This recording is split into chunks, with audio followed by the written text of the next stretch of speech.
नमस्कार। मेरी आवाज आ रही है ठीक से? हाँ, यस, आ रही। आ रही है। तानपुरे का हाँ आवाज हाँ एक बार चेक कर लीजिए। तानपुरे की आवाज, तानपुरी तानपुराचा का आवाज आवाज। येतोय? आ रहा है अभी? हाँ, अभी आ रहा है। कम ज्यादा ठीक है? थोड़ा सा कम लग रहा है।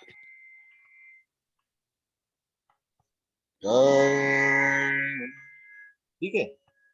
हम्म। ठीक है।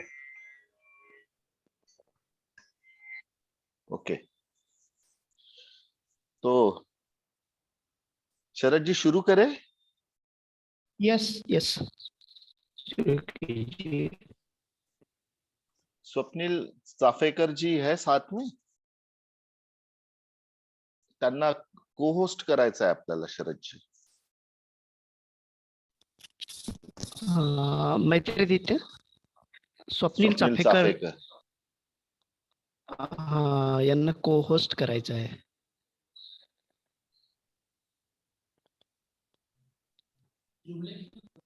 हो.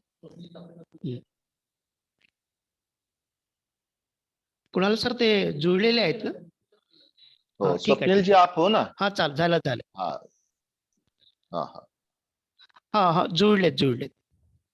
ओके ओके, ठीक है। तो सब में पहले तो सभी प्राध्यापकगण, विद्यार्थीगण, उपस्थित सभी मान्यवरों को मेरा सप्रेम नमस्कार। डॉक्टर एलबी बलखंडे कॉलेज पवनी भंडारा द्वारा आयोजित इस राष्ट्रीय सम्मेलन में आप सभी का मैं स्वागत करता हूं। और मुझे बड़ी खुशी हो रही है आज कि जिनके नाम पर यह कॉलेज है, बलखंडे साहब, वो हमारे बहुत ही अजीज, हमारे स्नेही थे। हमारे गुरु डॉक्टर पीके कामले सर जी के ये बड़े परम मित्र थे और ये बहुत अच्छे कविताएं लिखते थे, गजल भी लिखते थे। और मुझे ये यहाँ कहते हुए बड़ी खुशी हो रही है कि इन्होंने जो कुछ गीत लिखे थे उसको गाने का भी मुझे सौभाग्य प्राप्त हुआ है। और हमारे गुरुजी डॉक्टर कामले सर जी ने उसे कंपोज किया था और बहुत अच्छा एक एल्बम नियर अबाउट 95-96 में हमने बनाया था नागपुर में। आज इस संस्था की अध्यक्षा doctor Deepa Balkhande madam, doctor Milind Balkhandi ji secretary, principal doctor Sanjay Nandagawali ji, उसके बाद में हमारे मित्र प्रोफेसर शरद गजभिये जी और प्रोफेसर नाना जाधव जी, इन सभी का मैं शुक्रिया अदा करना चाहूंगा कि आज उन्होंने मुझे इस मंच पर मौका दिया है। और अभी अभी डॉक्टर लावण्य कीर्ति सिंह जी ने बहुत अच्छा विचार अपने रखे हैं। बहुत ही सीनियर और बहुत ही रिस्पेक्टेड हमारे लिए मैडम है। इनके बाद में भी डॉक्टर रंजना टोम्पे मैडम हमारे साथ जुड़ने वाली है और हमारी विभाग अध्यक्ष डॉक्टर चेतना बनावत मैडम भी जो सुबह से आज हमारे साथ जुड़ी है। सभी को मैं इन सभी का एक इनसे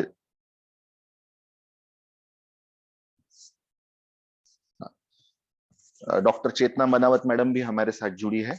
सभी को नमस्कार। और आज का जो हमारा विषय है, गजल का सांगीतिक सौंदर्य, तो इसमें मैं कुछ दो भागों में मैंने इस टॉक को मैंने डिवाइड किया है। एक यानी सब में पहले तो गजल यह एक काव्य प्रकार है और बाद में अभी ये एक गीत प्रकार करके भी गाने गाया जा रहा है और बहुत लोकप्रिय हुआ है। तो सर्वप्रथम गजल का जो काव्य का जो भाग है, काव्यात्मक भाग है, उस पे मैं कोशिश करूंगा कि कुछ प्रकाश डालूं और बाद में मैं सांगीतिक उसके स्वरूप के बारे में आपसे चर्चा करूंगा। मैं खुद एक मराठी गजल गायक हूँ। मराठी गजल ज्यादा गाता हूँ, हिंदी गजलें बहुत कम गाता हूँ। इसलिए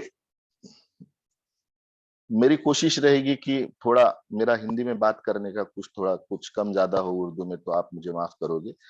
और मराठी गजल में हमारे सुरेश भट्ट साहब, जिन्होंने मराठी गजल को एक नया मुकाम दिया, मराठी गजल को ऐसा भी कह सकते कि उसे गजल को मराठी में लाने के लिए उनका एक बहुत बड़ा योगदान रहा। तो भीमराव पानसरे जी, इनसे ही प्रेरित होके मैं मराठी गजल क्षेत्र में अभी कदम रख रहा हूँ। कोशिश है मेरी कि मैं इस क्षेत्र में कुछ करूँ। तो आज मुझे बड़ी खुशी हो रही है कि मैं शास्त्रीय संगीत का अध्यापक होते हुए भी मुझे इस विधा पर बड़ा एक प्यार है, तो इसलिए मैंने आज गजल ये विषय चुना है। तो सब में पहले तो मैं ये बताना चाहूंगा कि गजल यह एक अरबी साहित्य का एक प्रसिद्ध काव्य प्रकार है, और ये एक बड़ी ही पुरानी काव्य विधा है। ऐसा कहा जाता है कि 7वीं शताब्दी में गजल का लिखना शुरू हुआ, और गजल पहले अरबी भाषा में, फिर फारसी में, और फारसी के बाद में फिर उर्दू, उर्दू से हिंदी और कई प्रादेशिक भाषाओं में गजल लिखी जाने लगी। और मुगलों के साथ 12वीं शताब्दी में गजल हिंदुस्तान में आई। आज इस बात को हजारों वर्ष हो गए हैं, लेकिन जो गजल का काव्य प्रकार है उसकी लोकप्रियता में थोड़ी भी कमी हुई नहीं है। और उर्दू में जो गजल सब में पहले लिखी गई, वो लिखी थी वली दखनी साहब ने, जो दक्खन से थे। और उसके बाद में मीर गालिब, जोश, जिगर, दाग, हसरत मोहानी, बशीर बद्र जी, निदा फासली जी, गुलजार जी, जावेद अख्तर जी, ऐसा ये गजल का कारवा आगे आगे बढ़ता गया। ये एक काव्य प्रकार है। इसका गजल का अगर हम एक शब्दार्थ अगर जानना चाहेंगे तो गजल यह एक अरबी भाषा का शब्द है। और गजल माने तो महबूब से बातें करना, महबूब के खूबसूरती के बारे में, उसके रूप के बारे में चर्चा करना, ये होता है। और फारसी में अगर हम इसका अर्थ अगर देखें तो ऐसा मुझे पढ़ने में आया है कि हिरन का जो आक्रोश होता है, उस करुण आवाज को भी गजल कहते हैं।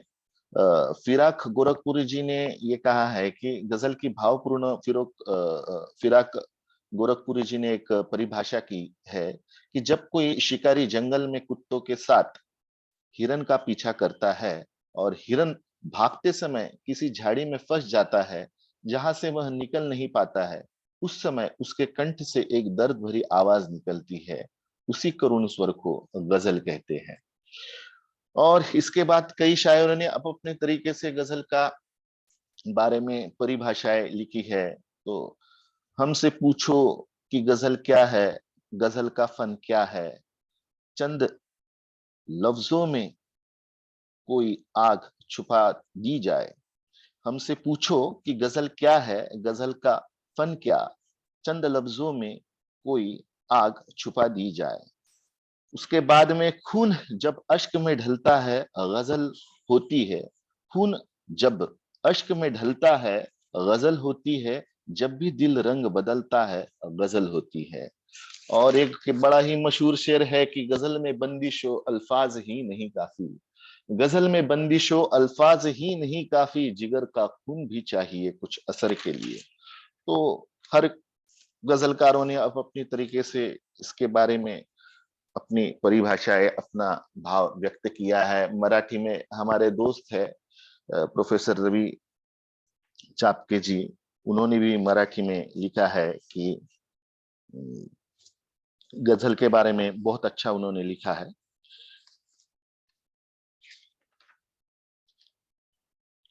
आयुष्य दान केले मग भाळली गझल, आयुष्य दान केले मग भाळली गझल, आम्ही कफल्लकांनी सांभाळली गझल, झाल्या जिवंत तेव्हा मुरदाळ मैफिली, झाल्या जिवंत तेव्हा मुरदाळ मैफिली, माझ्यावरून जेव्हा उवाळली गझल, माझ्यावरून जेव्हा उवाळली गझल।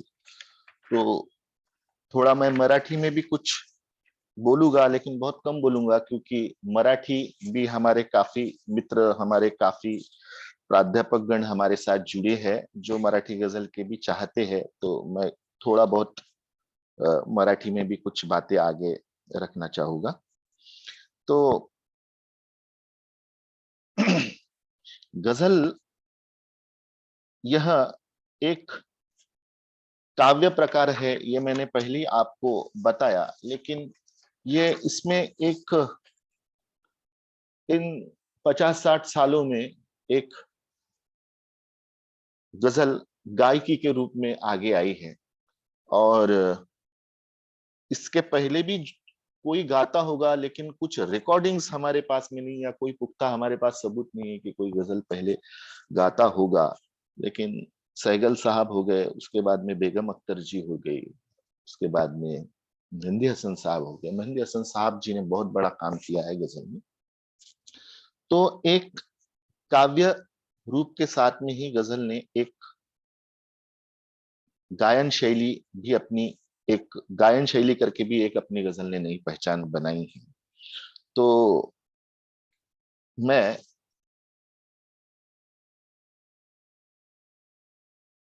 इसके बाद में गजल काव्य प्रकार के ढांचे के बारे में आपसे चर्चा करना चाहूंगा। तो सब में पहले तो उसका ढांचा समझ लेना, ये काव्य प्रकार क्या है इसको समझ लेना बहुत जरूरी है, क्योंकि उसके ढांचे में ही संगीत छुपा है। तो सब में पहले मैं चाहूंगा कि आपको बताया जाए कि शेर क्या होता है। गजल में शेर होते हैं, अलग अलग शेर होते हैं, और अलग अलग शेरों से एक गजल बनती है। तो गजल शेरों से बनती है, हर शेर में केवल दो ही पंक्तियां होती है, दो पंक्तियों का एक शेर होता है। जैसा हमारे तरफ दोहा होता है, वैसे गजल में दो पंक्तियों का शेर होता है। जैसे एक उदाहरण के तौर पे मैं गुलाम अली साहब की एक गजल है जो आदिम हाशमी जी ने लिखी है कि फासले ऐसे भी हो गए ये कभी सोचा न था, सामने बैठा था मेरे और वो मेरा न था। फासले ऐसे भी हो गए ये कभी सोचा न था, सामने बैठा था मेरे और वो मेरा न था। यूं कि खुशबू की तरह फैला था मेरे चार सू, मैं उसे महसूस कर सकता था, छू सकता न था। तो ये बड़ी प्यारी गजल है आदिम हाशमी जी की, जो गुलाम अली साहब ने गाई है। बहुत अच्छा कंपोजिशन किया है। तो इसे हम शेर कहेंगे। तो मिसरा मीन्स शेर की जो पंक्तियां होती है, शेर की जो लाइंस होती है, उसे हम मिसरा कहते हैं। यानी फर्स्ट लाइन भी मिसरा है, सेकंड लाइन भी मिसरा है। तो जो शेर की लाइन है उसे हम मिसरा कहेंगे। और गजल की खास बात यह है कि उसका हर शेर अपने आप में एक संपूर्ण कविता होती है। उसका हर शेर अपने आप में एक संपूर्ण कविता होती है, और उसका संबंध गजल में आने वाले अगले पिछले शेर से नहीं होता है। यानी एक शेर का मतलब एक ही रहेगा, उसका कुछ भी कनेक्शन सेकंड शेर से नहीं रहेगा। वो अपने आप में एक कुछ अलग, यानी हो सकता है एक प्यार पे शेर हो और दूसरा कुछ सामाजिक गतिविधियों पे भी शेर हो सकता है, या एक खुशी वाला शेर हो, या उसके बाद में उसी गजल में कोई दुख का भाव प्रतीत करने वाला कोई शेर हो। ऐसा अगले पिछले शेर से उसका कोई संबंध, उसका कंटेंट से कोई संबंध नहीं होता। इसका अर्थ यह हुआ कि किसी गजल में अगर 5 शेर है, तो यह 5 शेर अलग अलग 5 कविताएं भी है, ऐसा भी कहना गलत नहीं होगा। मैंने कहीं ये भी पढ़ा है कि गजल के शेर अक्सर विषम आंकड़ों में लिखे जाते हैं, जैसे 5, 7, 9। तो कम से कम 5 शेरों की गजल होती है और ज्यादा से ज्यादा 25 शेरों तक गजल लिखी गई है, लेकिन इससे इसमें ज्यादा शेर लिखना यानी उतना रदीफ काफिया भी मिलना बड़ा एक मुश्किल बात होती है। उसको खींच तान के लाना उसके सौंदर्य के खिलाफ हो सकता है। इसलिए यह ठीक है कि 5 शेरों में ही अच्छी ताकत से बहुत अच्छे तरीके से गजल लिखी जाए, लेकिन 25 शेरों की भी गजलें लिखी गई है। तो जो मिसरा तो हमने समझ लिया कि शेर की जो पंक्तियां होती है उसे हम मिसरा कहते हैं। उसके बाद में मक्ता, मतला, मतला, मतला यानी गजल के पहले शेर को हम मतला कहते हैं। गजल का जो पहला शुरुआती शेर होता है उसे हम मतला कहते हैं। और मतले की और एक खासियत ये है कि मतले में रदीफ और काफिया उसके दोनों मिसरों में होता है। और रदीफ और काफिया क्या है ये भी हम आगे समझ लेंगे। तो मतले में क्या होता है कि जो पहले मिसरा है, पहली लाइन है, एंड जो सेकंड लाइन है, दोनों लाइन में रदीफ और काफिया होता है। लेकिन शेर में दूसरे लाइन में रदीफ दूसरे लाइन में ही ये यूज होता है। तो मत्ते में दोनों जगह पर होता है। तो और मक्ता, एक बात ये है कि जैसे गजल का जो आखिरी शेर होता है जिसमें शायर का नाम या उसका उपनाम, उपनाम जिसे हम कहेंगे कि उसके तखल्लुस, उनका जो कुछ उपनाम होगा, यानी कई शायर अपने उपनाम से गजल लिखते हैं। हमारे दोस्त है अनंत नांदुरकर जी, वो खलिश नाम से लिखते हैं।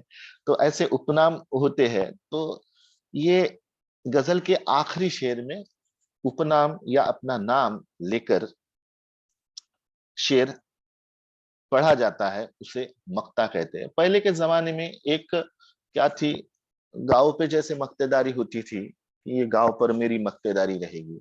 तो उस जमाने में कुछ प्रिंट का मीडिया नहीं था कि नीचे लिख के आए कि भाई इसके बाद में ये जो गजल है नीचे ये इस शायर ने लिखी है, फलाने शायर ने लिखी है, तो वो भी नहीं था। इसलिए उनका प्रिंट मीडिया ना होने के वजह से भी शायद उसमें मक्ता डालने की एक प्रथा आई हो, ऐसा भी कोई कुछ विद्वान कहते हैं। तो आखिरी शेर में शायर का नाम आता है उसे मक्ता कहते हैं। अगर आखिरी शेर में शायर का नाम ना आए तो उसे मक्ता हम नहीं कहेंगे। जैसे हरिहरन साहब की, मुमताज राशिद साहब की एक बड़ी प्यारी गजल है कि फूल है चांद है क्या लगता है, भीड़ में सबसे जुदा लगता है।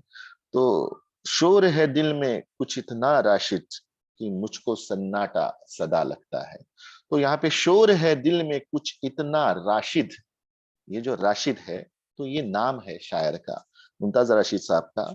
तो मुझको सन्नाटा सदा लगता है, फूल है चांद है क्या लगता है, तो इसे हम मक्ता कहेंगे। इसके बाद में हम काफिया के बारे में बात करेंगे। काफिया तो अनुप्रास, तुक, कविता या पद्य में अंतिम चरणों में मिलाया जाने वाला अनुप्रास मीन्स आखिरी जो राइमिंग वर्ड हम यहाँ पे देख रहे हैं। यानी स्लाइड में हम देखेंगे कि लाल रंग में जो शब्द है, लाल रंग में है ना, जैसे मंजर, बराबर, सर, घर, बराबर, ये सभी, ये जो लाल अक्षरों में दिख रहे हैं आपको स्लाइड्स पर, ये जो अक्षर है ये काफिया है। मीन्स जो राइमिंग वर्ड्स आते हैं गजल में उसे काफिया कहता है, काफिया कहते हैं। और हर काफिया के बाद आने वाला जो शब्द होता है, एक शब्द हो, कभी कभी शब्दों का समूह भी होता है। तो जो एक शब्द अभी जैसे मंजर के बाद में होता आ रहा है, सर के बाद में होता आ रहा है, घर के बाद में होता आ रहा है, और बराबर के बारे में होता आ रहा है, बराबर।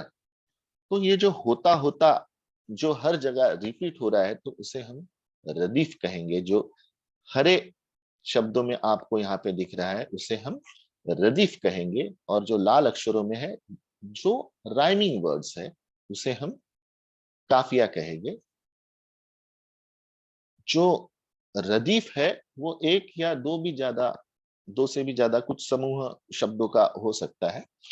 अभी इसमें हम देखेंगे कि जैसा मैंने पहले भी आपको कहा कि मतले में, यानी जो पहला शेर है, काश ऐसा कोई मंजर होता, मेरे कांधे पे तेरा सर होता। तो ये दोनों मिसरों में, यानी पहले मिसरे में और दूसरे मिसरे में भी हमें काफिया और रदीफ दिख रहा है। लेकिन हम जब दूसरा शेर पढ़ते हैं या तीसरा शेर पढ़ते हैं, तो इस बुलंदी पे बहुत तन्हा हूं, काश मैं सबके बराबर होता। तो ये जो शेर है, या जमा करता जो मैं आए हुए संग, संग माने पत्थर।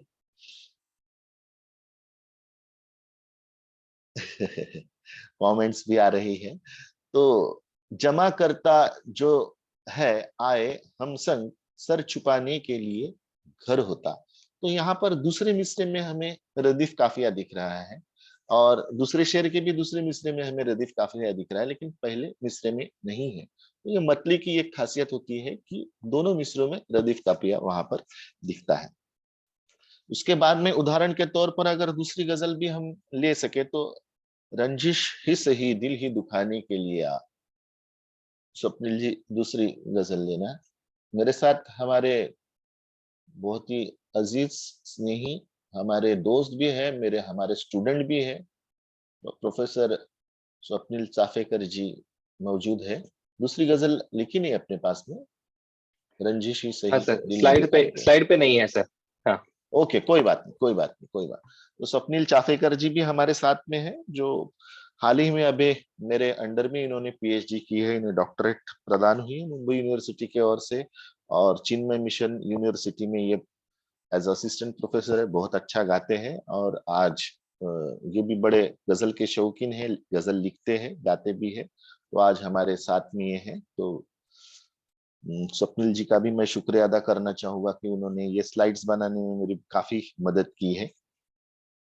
तो इसके बाद में हम अगर गजल के मीन्स रदीफ और काफिया तो आपके समझ में आ गया, तो इसका होना बहुत जरूरी होता है। और उसके साथ में ही ये जो गजल में एक और खास बात ये है कि इसके साथ में बहर होना बहुत जरूरी होता है। बहर मीन्स एक वजन, जैसे फायला तुन फायला तुन फायलुन, ये एक वजन है। तो ये एक बहर है, मीन्स इसे मराठी में हम वृत्त कहेंगे, छंद कहेंगे। तो ये गजल में होती ही है, ये पोएट्री में हमें नहीं दिखेंगी, लेकिन ये गजल यानी पोयम में नहीं होगी, लेकिन गजल में ये वजन रहता ही है, वो वजन में ही उसे लिखना पड़ता है। तो ऐसा भी कहा जाता है कि गजल खुद गजलकार को शब्द मांगती है, उस वजन का शब्द मांगती है। कविता में हम शब्द दे देते, वो कविता खुद रख लेती है, ठीक है ये शब्द हमें कवि ने दिया है तो कविता रख लेंगी। लेकिन गजल शब्द मांगती है गजलकार को, कि बस मेरे पास में इतनी जगह, इतनी जगह में मुझे आपको एक नया शब्द देना होगा। तो इसमें बड़ा गजलकार का एक कौशल्य होना बहुत जरूरी होता है, कि उस मीटर में बराबर इतना शब्द उसको देना बहुत जरूरी होता है। तो एक बहर होती है, जैसे अभी मैंने आपको बताया, फायला तुन फायला तुन फायला तुन फायलुन, होश वालों को खबर क्या बेखुदी क्या चीज है ना। इसके बाद में चुपके रात दिन आंसू बहाना याद है, चुपके रात दिन आंसू बहाना याद है ना। फायला तुन फायला तुन फायलुन। तो ये ऐसे बहर है, इन काफी ऐसे बहर होते हैं जिनमें गजलें लिखी जाती है, उसके वजह से उसका वजन एक जैसा होता है, और पूरे गजल में एक ही बहर रहती है। एक गजल में दो तीन टाइप की बहरागी यूं नहीं होता है। तो गजल का ये है कि उसमें रदीफ काफिया होना जरूरी है, उसके बाद में उसका बहर में होना बहुत जरूरी है। तो गजल के कुछ प्रकार भी है, मैं आपको बताना चाहूंगा कि संपूर्ण गजल, यानी संपूर्ण गजल हम किसे कहेंगे, कि जैसे मतले से शुरू हुई, प्रारंभ हुई और मक्ते पर खत्म हुई, और मक्ते से शुरू होकर मतले से शुरू होकर मक्ते पे खत्म हुई, और रदीफ काफिया में भी ये पूरे तरीके से पाबंद हो, रदीफ काफिया भी रहे एक अच्छी, उसके साथ में बहर भी रहे, तो उसे हम एक संपूर्ण गजल कहेंगे। बेमतला भी गजल होती है, बेमतला गजल, मतला यानी मैंने आपको पहले ही कहा कि गजल का जो पहला शेर होता है उसे मतला कहते हैं, लेकिन मतले में दोनों मिसरों में रदीफ काफिया होता है। तो ऐसी कुछ गजलें होती है जिसमें मतला होता ही नहीं है, डायरेक्ट वो शेर साधारण शेर से शुरुआत होती है और साधारण शेर पर ही खत्म होती है, लेकिन उसमें रदीफ काफिया से वो पाबंद होती है, रदीफ काफिया में ही लिखी जाती है, उसे हम बेमतला गजल भी कहेंगे। उसके बाद में बेमक्ता गजल, बेमक्ता गजल यानी मतले के साथ तो आरंभ हुई है, रदीफ काफिया में भी पाबंद है, बहर में है, सब चीजें ठीक है, लेकिन आखिरी जो शेर है उसमें शायर का नाम नहीं है, इसलिए उसको बेमक्ता गजल हम कहेंगे, या बगैर मक्ते वाली हम गजल कहेंगे। उसके बाद में मुसलसल गजल मीन्स मतले, जो पहला मतला है जिसमें जो एक थॉट लिया है, जिसमें एक विषय वस्तु प्रस्तुत हुई है, जो थॉट है मतले का वही थॉट से जुड़कर हर शेर आगे आगे आगे लिखा जाता है, तो उस थॉट प्रोसेस को आगे आगे लेके जा रहा है, तो उसे हम मुसलसल गजल कहते हैं, कि एक ही थॉट प्रोसेस को आगे लेके जाना। और गैर मुसलसल भी अभी मुसलसल है, यानी थॉट प्रोसेस, एक थॉट प्रोसेस को आगे लेके जाने वाला, और गैर मुसलसल यानी अलग अलग थॉट्स, अलग अलग व्हाट वी विल से शेरों में लिखना। जैसे अभी यही, काश ऐसा कोई मंजर होता, मेरे कांधे पे तेरा सर होता, ये यहाँ पे एक रोमांटिक है, तो जमा करता हूँ जो मैं आए हुए संग मीन्स पत्थर, तो सर छुपाने के लिए घर होता, तो एक सामाजिक दृष्टि से पीड़ित किसी व्यक्ति का ये एक आक्रोश है कि देखो उस पर जो कुछ अत्याचार हुए हैं वो लिखे गए, तो पहले इसमें एक रोमांस दिख रहा है हमें। और इस बुलंदी पे बहुत तन्हा हूं, तो काश मैं सबके बराबर होता, तो यहाँ पर एक कामयाब अ, बुलंदियों पे पहुंचा हुआ आदमी है, लेकिन वो सामाजिक रूप से अपनी जिंदगी अच्छी तरीके से नहीं जी पा रहा है, अपनों के साथ नहीं वक्त बिता पा रहा है, और जो कुछ इसका अर्थ होगा, लेकिन जो पहला एक रोमांटिक शेर है उससे ये इसका थॉट कुछ अलग है, बीच का थॉट कुछ अलग है, तो ये इस प्रकार से गजल की ये विशेषता होती है, ये गैर मुसलसल गजल हम इसे कहेंगे। इसके बाद में नेक्स्ट घ्यायचं ना आता।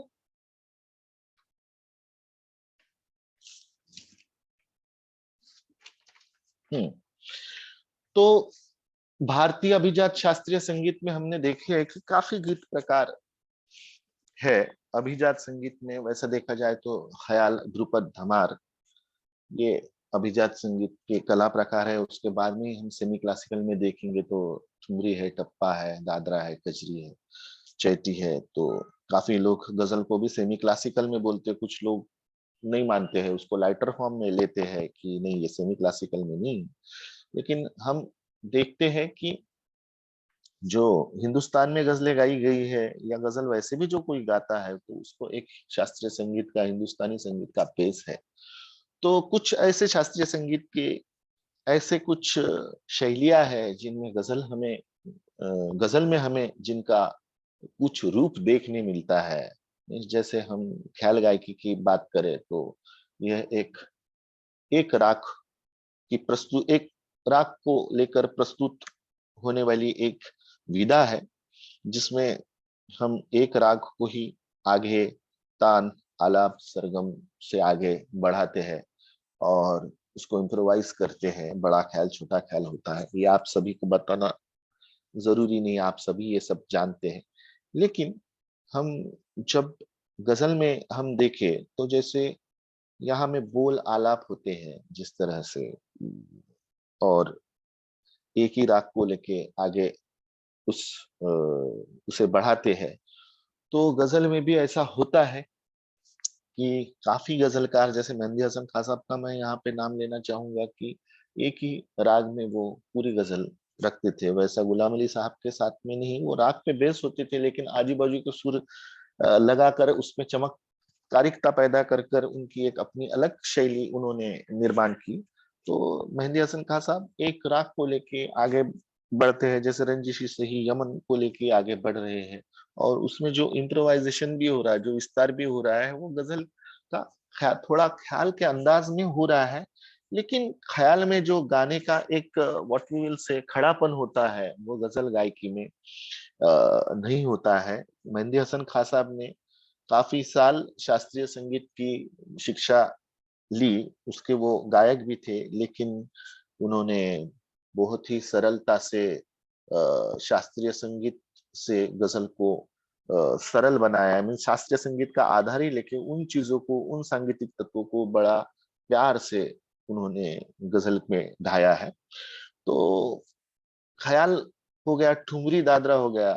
तो ये ठुमरी में भी जैसा हम देखेंगे कि जैसा लफ्जों का जो कुछ हिसाब होता है, उसकी हरकतें, उसका पुकार, दर्द भरा गायन, नजाकत, भावपूर्ण गायन, यह सब बातें हमें गजल में पाई जाती है। गुलाम अली साहब को हम देखेंगे तो उनके ऊपर ठुमरी दादरा का बहुत ज्यादा इम्पैक्ट हमें दिखाई देता है। नेक्स्ट, तो अभी हम थोड़ा गजल गायकी के बारे में, कुछ गायकों के बारे में अगर हम बात करें तो जैसे मेहंदी हसन खां साहब तो बहुत ही, यानी ऐसा कहा जाता है कि वो इस क्षेत्र के एक बड़े ही महत्वपूर्ण व्यक्तिमत्व है, और उन्होंने ही गजल गायकी को एक नया स्वरूप दिया है, और उन्हीं को अभी आने वाले जितने गजलकार, इस गजल गायक है, वो उन्हें फॉलो करते हैं। तो जैसे बेगम अख्तर जी भी एक बहुत अच्छी गजल की आर्टिस्ट हुई है। बेगम अख्तर जी के बारे में मैं थोड़ा कुछ बोलना चाहूंगा कि बेगम अख्तर जी की आधुनिक काल की गजल का एक पर्याय स्वीकारा जाता है। बेगम अख्तर का नाम जहां कहीं आधुनिक गजल का जिक्र आता है जरूर लिया जाता है। वस्तुतः बेगम अख्तर जी की गजल गायकी मूलतः कोठे की गायकी थी, लेकिन बेगम अख्तर जी ने कोठे की गायकी को आम जनता की संगत सभाओं में पहुंचाया और जनसाधारण में खूब लोकप्रिय बनाया। उसके बाद में बेगम अख्तर जब तन्मय होकर गाती थी, तब वह हर श्रोता को ऐसा लगता था कि जैसे वो उन्हीं के लिए गा रही है। वे अपनी आवाज और गायकी के जरिए शब्दों को भाव प्रदान करने की कोशिश में रहती थी। उनकी गजल गायन शैली में ठुमरी, दादरा, टप्पा, इन गायकियों का प्रभाव हमें दिखता है। बेगम अख्तर जी की गाई गजलों की बंदिशों में ठुमरी, दादरा अथवा टप्पा, इनमें से किसी एक शैली का प्रभाव रहता था, यानी किसी गजल पर ठुमरी का तो किसी गजल पर दादरा का, इस तरीके से। तबला बजाने का जो ढंग होता है वो ठुमरी की साथ संगत जैसा होता था। स्थाई में मूल ठेका बजाया जाता था, अंतरे में पहले मिसरे में अक्सर तबला वादन नहीं होता था, या दूसरे मिसरे के पूरे होने से पहले ही तबले की संगत लगी लड़ियों के साथ होती थी, तथा तिहाई बजाकर सम दिखाया जाता था। इस सब के बीच में बेगम अख्तर जी कभी गाती कभी रुकती थी। बेगम अख्तर जी गजल गायकी का शुद्ध रूप न होकर, सॉरी, हाँ, ये गजल गायकी का शुद्ध रूप न होकर ठुमरी, दादरा, टप्पा गायन शैली से ज्यादा इनकी गजल प्रभावित थी, ऐसा कुछ विद्वानों का कहना है। इसके बाद में अगर हम मेहंदी हसन खान साहब के बारे में थोड़ा बात करना चाहे तो गजल गायन की दुनिया में मेहंदी हसन का नाम शायद ही कोई ऐसा इंसान होगा कि जिन्होंने सुना न हो। वर्तमान में जो गजल गायन की शैली प्रचलित है, उस शैली के जन्मदाता भी हम मेहंदी हसन खान साहब को कहेंगे। मेहंदी हसन जी की गायकी में स्वरों की सच्चाई, उनकी आवाज में हल्का सा एक, उनके आवाज में आप जब भी सुनेंगे तो थोड़ा सा एक खराश टाइप की उनकी खरखरापन था, लेकिन उसमें एक खुमारी थी, एक बड़ा मिठास थी उनकी आवाज में। बहुत ही ऊंची आवाज में वो कभी गाते नहीं थे। वो मंद्र सप्तक के पंचम खरज में उनकी बड़ी प्यारी आवाज लगती थी, और खरज में आवाज लगती थी, और साथ में ऊपर के गंधार तक वो अपना गाना गाते थे, यानी मध्य सप्तक में उनका गाना गाया जाता था। तो तानपुरे की आवाज आ रही है। जी सर। तो अभी इसमें हम देखेंगे कि जैसा थोड़ा मैं बहुत देर से बात कर रहा हूँ, लेकिन थोड़ा साथ साथ में गाऊंगा तो और भी अच्छा आपको लगेगा कि मेहंदी हसन खान साहब तो पहले क्लासिकल के, मैंने आपको बताया, बहुत मशहूर ये आर्टिस्ट थे। उसके बाद में उन्होंने गजल गाना शुरू किया। तो रियाज करते समय भी काफी चीजें हमें देखनी पड़ती है कि एक एक कलाकार जो है, जो क्लासिकल का अभ्यास कर रहा है, तो उसका जो कुछ रियाज होता है, उसके रियाज के बाद में क्लासिकल वाला कोई सिंगर अच्छे तरीके से लाइट उसको गाना हो तो उसमें थोड़ी परेशानी होती है। आपने देखा होगा कि कई क्लासिकल बहुत अच्छे अच्छे सिंगर्स है, लेकिन लाइट म्यूजिक में फिर वो आवाज एक प्रकार से क्लासिकल की बन जाती है। लेकिन कुछ ऐसे भी कलाकार है जिन्होंने, जो लाइट गाते हैं तो वो क्लासिकल गाएंगे, तो वो आवाज की तासीर उसमें वो नहीं दिखती है। तो मेहंदी हसन खान साहब ने क्लासिकल को बड़ी अच्छी तरीके से लाइटर फॉर्म में लाया, यानी क्लासिकल गाओ तो क्लासिकल भी बहुत खूबसूरत लगे, और गजल गाए तो गजल भी अच्छी लगे, या लाइट गाए तो लाइट भी अच्छी लगे। तो कुछ उनका मैं इंटरव्यू देख रहा था, तो कुछ टिप्स हमने लिए। और वैसे भी हमारे गुरुजी ने रामपुर सहसवान घराने से तालीम ली है। जैसा मैडम ने परिचय में बताया कि निसार हुसैन खां साहब, उसके बाद में गुलाम अकबर खां साहब से हमारे गुरुजी डॉक्टर पीके कामले साहब ने तालीम ली है। और हमें बड़ी खुशी है कि अभी अभी हमारे घराने के उस्ताद राशिद खान साहब को भी पद्म भूषण से नवाजा गया। तो अ, इसी माध्यम से उनको भी ढेर सारी शुभकामनाएं देते हैं। इस बातों बातों में उनका जिक्र निकल आया। तो एक कुछ घराने ऐसे भी हैं, जैसे रामपुर में बड़े बहुत से ऐसे पार्ट्स हैं जो लाइट म्यूजिक को एनहांस करते हैं। क्लासिकल में के कुछ ऐसे पार्ट्स हैं, उनका नोटेशन बोलो या उनका रियाज करने का टेक्निक बोलो, तो उस घराने में कव्वाली गाने वाले भी बदायूं के वो सब लोग हैं, तो कव्वाली भी उसमें चलती थी, और वकील से ये भी चलता है। तो गजल में अभी कव्वाली से भी मैं एक जिक्र करना चाहूंगा कि एक कव्वाली नुमा गजल गाने की भी इसमें एक, ये भी एक गजल का प्रकार है जो नुसरत फतेह अली खान साहब गाते हैं। जैसा कहना गलत गलत, छुपाना सही सही, तुम रात कल रात तुम कहाँ थे, बताना सही सही। तो बहुत उनकी फेमस एक कव्वाली नुमा गजल है। तो अभी रियाज करते समय ये देखो कि जैसे हम ये करते हैं कि जैसे कोई कहता है कि षड्ज का रियाज हम करेंगे तो सा आ आ, पूरा मुंह खोल के हो, यानी ऐसा कहा जाता है कि एक लड्डू पूरा तुम्हारे मुंह में जाना चाहिए, मीन्स आकार इतना रहना चाहिए। तो ये भी एक प्रकार है रियाज की, ये भी एक टेक्निक है। सा आ,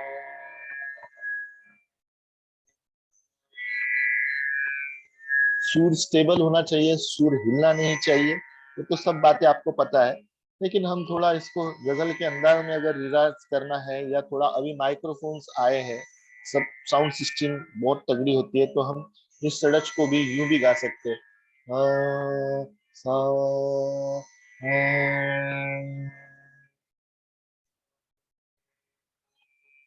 इसके बाद में वैसे तो आकार 12 होते हैं, 12 अ आ इ ई उ ऊ ए ऐ ओ ओ अम आहा। उर्दू में भी होता है अलिफ बे पे ते से। तो ये आकार 12 है। तो वैसे 10 गाने के उपयोग में है, ऐसा गुणीजनों का कहा जाता है। तो इसमें आ के साथ में और भी जो आकार है उनका भी रियाज होना बहुत जरूरी होता है। तो उसमें मुखबंद भी रियाज बहुत जरूरी है, जैसा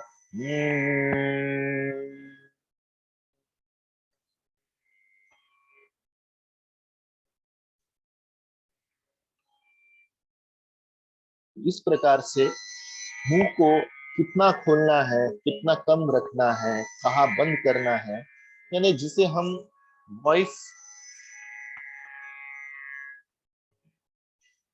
वॉइस प्रोडक्शन कहेंगे कि वॉइस किस तरीके से फोकस करनी है हमें, तो हमें उसका कंट्रोल रखना आना चाहिए। इसलिए आ, और ये भी कहा है जैसे हम ऐसे कुछ शब्दों का उपयोग करके भी रियाज करने से हमारे गजल गायकी में या शब्दोच्चार में बड़ा उसका हमें महत्व हमें उसका एक फायदा होता है। खरज का रियाज बहुत जरूरी है, जिसका आवाज का धब वैसा होता। अभी मैं भी खरज में मेरी आवाज ज्यादा खुलती है, तो मैं भी खरज का रियाज तो करता ही हूँ। और अक्सर कोशिश रहती है कि मैं खरज में कुछ अच्छा काम दिखाऊं, जहाँ पे मेरी आवाज को मैं अच्छी तरीके से प्रेजेंट कर सकता हूँ। जैसे सा नी दा पा मा गा रे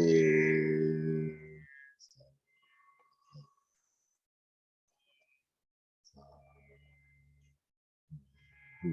गा मा धा नी सा। अभी सा ये गा दिया तो फिर गजल में वो मजा नहीं आएंगी, है ना। सा ग ता। तो यहाँ जो मुंह बंद करके मैं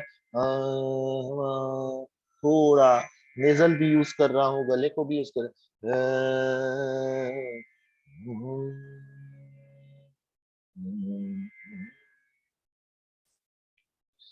आप से मुझे छोड़ के जाने के लिए रंजिश ही सही, दिल ही दुखाने के लिए आप आप ही।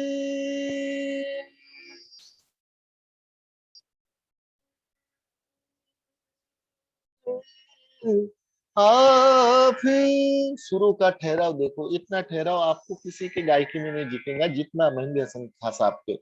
जो सुरों का ठहराव है उनके गायकी में बहुत अच्छे से उन्होंने यूज किया है। और सुरों का बड़ा निकोप उन्होंने यूज किया है, बड़े शुद्ध तरीके से वो सुर लगाते थे। और उनकी आवाज तो बहुत ही बेहतरीन, बहुत ही मीठी और भारी आवाज, जिसे हम शेर की आवाज कहेंगे। आप से मुझे छोड़ के जाने के लिए रंजिशी सही, जैसे जैसे जैसे जैसे जैसे जैसे जैसे जैसे जैसे तुम्हें आते हैं न आने के बहाने। थैंक यू गुंडा ने सर। आपको अच्छा लगे तो जरूर कमेंट में बताइए, यानी मेरा भी हौसला अफजाई होगी, जरा मैं भी कुछ अच्छा और भी अच्छा देने की कोशिश करूंगा। जैसे तुझे आते हैं न आने के बहाने, जैसे तुझे आते हैं न आने के बहाने, वैसे ही किसी रोज न जाने के लिए रंजिशी सही। तो इसमें जैसा हमने देखा, जैसे जैसे जैसे जैसे जैसे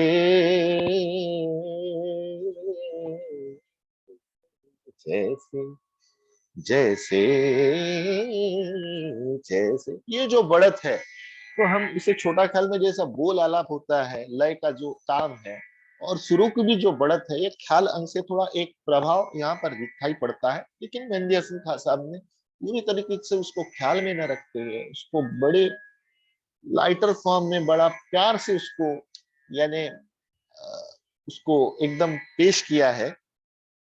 तो यह मेहंदी हसन खान साहब की एक बहुत ही अच्छी विशेषता थी। एक यानी उनके आवाज में एक सच्चाई थी, और बड़ी हल्की आवाज थी उनकी। और एक खुमारी थी उनकी आवाज में, और मैंने ये तो बात कही है।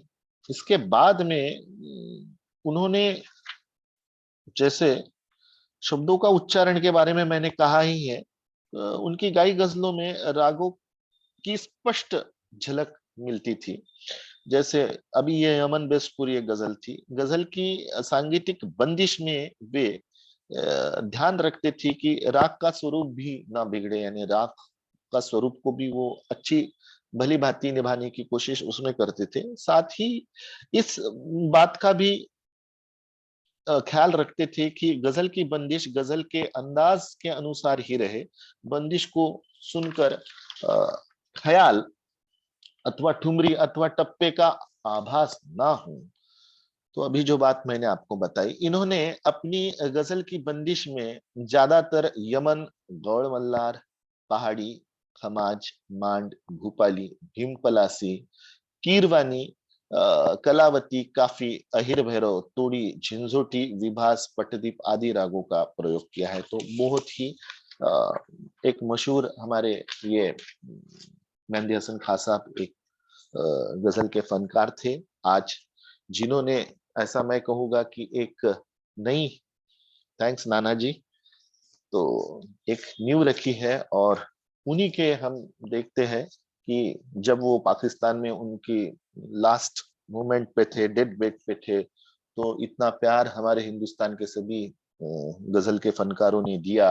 उसमें जगजीत सिंह जी, हरिहरन जी, और काफी बॉलीवुड के सिंगर्स ने भी कॉन्सर्ट्स ले लेके उन्हें उनके आखिरी समय पर मदद की। तो मदद तो एक खैर एक अपना एक वैयक्तिक एक ये है मसला है, पर उनके प्रति जो प्यार है, उनके प्रति जो मोहब्बत है, वो पूरे सरहदों को पार कर गई। और देखो संगीत की जो एक संगीत का जो रिश्ता होता है वो सरहदों से ज्यादा होता है, ये हमारे कलाकारों ने बता दिया और उनके प्रति बहुत प्यार अभिव्यक्त किया। तो खैर इसके बाद में एक बहुत ही बड़े फनकार गजल के, यानी गुलाम अली साहब। तो गुलाम अली साहब जी के गायन की दुनिया में ऐसा कोई, मुझे नहीं लगता, व्यक्ति होगा जो कि गुलाम अली साहब को ना जानता हो, उनकी गायकी को ना जानता हो। तो उनकी गायकी अपने गले के तैयारी के लिए और उसके जरिए, यानी गले के तैयारी के लिए खासकर वो ज्यादा जाने जाते हैं। गजल गायन में रुचि रखने वाले शायद ही कोई ऐसा श्रोता ना हो जिन्हें इस गायक का नाम न सुना हो। इसकी इनकी गायन शैली मेहंदी हसन खान साहब की गायकी से काफी अलग है। और गुलाम अली जी की तालीम शास्त्रीय संगीत की रही है, परंतु उन्हें लगा कि शास्त्रीय संगीत में पूरा आनंद नहीं ले पा रहे हैं, इसलिए उन्होंने स्वरों के साथ शब्दों को जोड़कर गजल गायकी की तरफ झुकने का एक उन्होंने निर्णय लिया। और गुलाम अली जी की गायकी की सबसे बड़ी एक विशेषता यह है कि अपने सुरों को गले से इतनी सफाई तथा फुर्ती से निकाल लेते हैं कि जिससे श्रोता या किसी संगीतकार का दिमाग वहां सोचने के लिए मजबूर हो जाता है कि ये क्या, यानी बड़े कम समय में बड़ी वो फिरत वाली तान या कुछ नोटेशंस लेके एक चमत्कारिकपना हमारा दिखा देते हैं, उनका दिखा देते हैं। इनको अपने गले पर गले पर पूर्ण अधिकार प्राप्त है। जिस अंदाज में चाहे उस अंदाज में सुरों की फिरत बड़े सुरीले ढंग से करते हैं ये। और अपने इनकी गायकी में लय का भी बड़ा एक महत्व है। तो मैंने तो काफी बार देखा है गुलाम अली साहब को, कभी मैं ऑर्केस्ट्राइजेशन लेके बहुत कम देखा है, बस हारमोनियम खुद बजा रहे हैं, तबले वाले एक साथ संगत वाले हैं, बस दोनों मिलके घंटों महफिल कर देते हैं। लेकिन किसी भी इंस्ट्रूमेंट की भी ऐसी जरूरत नहीं लगती है कि भाई नहीं थोड़ा सारंगी होना चाहिए था या कुछ होना था। उनकी हारमोनियम की भी बहुत बढ़िया तैयारी है, बहुत अच्छा बाजा बजाते हैं, और सुरों के बारे में तो वो एकदम यानी प्रभु है। गुलाम अली की गजल गायकी में शब्दों के भावों को भी बहुत उन्होंने सहजता से, बहुत अच्छी तरीके से भावों को भी बहुत उन्होंने रखा है। उनकी बंदिशें रागों पर आधारित जरूर होती है, पर आसपास के स्वर का गुलाम अली इतना अधिक प्रयोग करते हैं कि राग की रूह बरकरार नहीं रहती है। हालांकि स्वरों का यह प्रयोग बड़ी सावधानी और सजा सजा कर किया जाता है। बड़ा सावधानी से और बड़े सजा कर ये करते हैं, लेकिन एक राग की शुद्धता नहीं रहती है। लेकिन वो जो कुछ आजू बाजू के सुर यूज करते हैं गजल में, उसी से उनकी एक अलग पहचान बनी है। और ये नयापन लोगों को भाया है, लोगों ने इसको अप्रिशिएट किया है, लोगों ने इसे प्यार दिया है। और गुलामी जी गजल के शब्दों की भावाभिव्यक्ति को बहुत ही सशक्त ढंग से रखते हैं। जैसे हमने उनकी एक गजल सुनी होंगी कि दिल में एक लहर सी उठी है अभी, कोई ताजा हवा चली है अभी। तो इसमें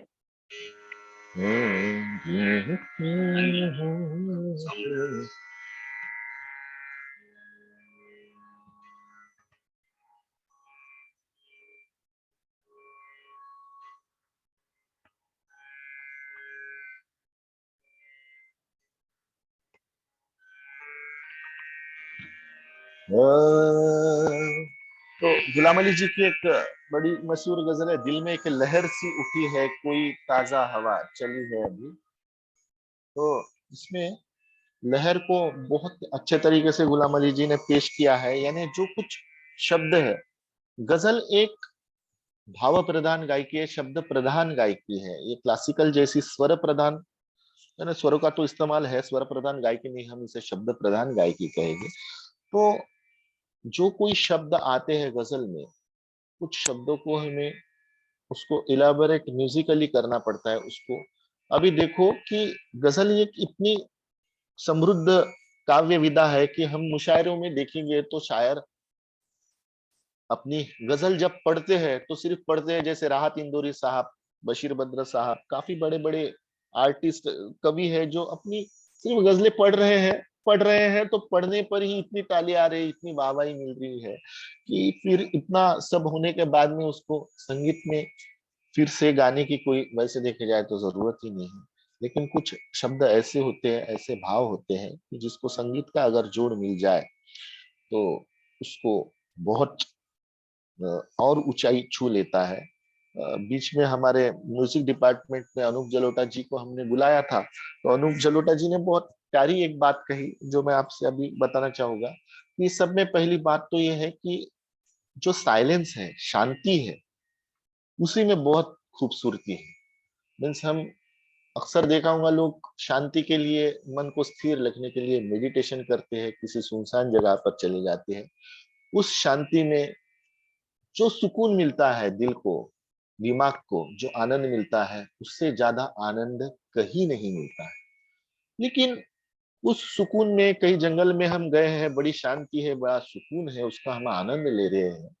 उस सुकून में कभी अगर एक आधी चिड़िया चहक देती है तो बड़ा अच्छा लगता है। या कोई नदी का झरना वहां से बह रहा है तो उसकी आवाज भी हमें बड़ी मधुर लगती है। लेकिन वहां कोई एक आधा हॉर्न बज जाए या बम्बई की लोकल की आवाज आ जाए तो फिर हम डिस्टर्ब हो जाते हैं, हमें वो पसंद नहीं आता है। तो साइलेंस वहां पे भंग हो जाता है। तो उनका कहना यूं है कि साइलेंस में अगर और रंगत चढ़ानी हो, उसका आनंद और बढ़ाना हो, तो उसका एक सशक्त माध्यम संगीत है।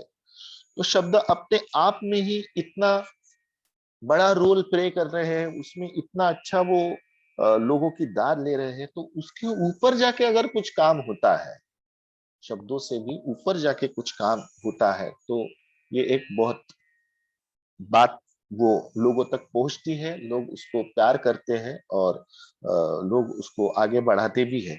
तो इसमें जैसे हम देखेंगे कि जैसे गुलाम अली साहब ने ये गजल कही है, आ, आ,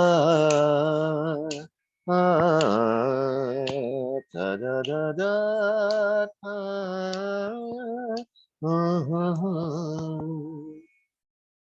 दिल में एक लहर सी उठी है अभी, दिल में एक लहर सी, है ना? लहर सी उठी है अभी, दिल में एक लहर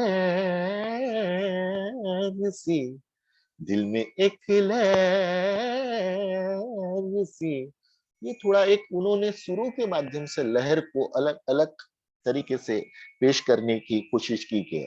दिल में एक लहर सी, दिल में एक लहर सी, दिल में एक लहर सी उठी। यानी एक शब्द को अलग अलग एंगल से वो पेश कर रहे हैं, क्योंकि बहुत लोग बैठे हैं, हर किसी की सोच अलग होती है, इसको अलग अलग माध्यम से इसको पेश करना भी एक कलाकार की यहाँ पे सांगीतिक एक भाग होना बहुत जरूरी होता है। दिल में एक लहर सी उठी है अभी, कोई ताजा हवा चली है अभी, दिल में एक लहर सी उठी है अभी। एक नया शेर इसमें सुना देता हूँ।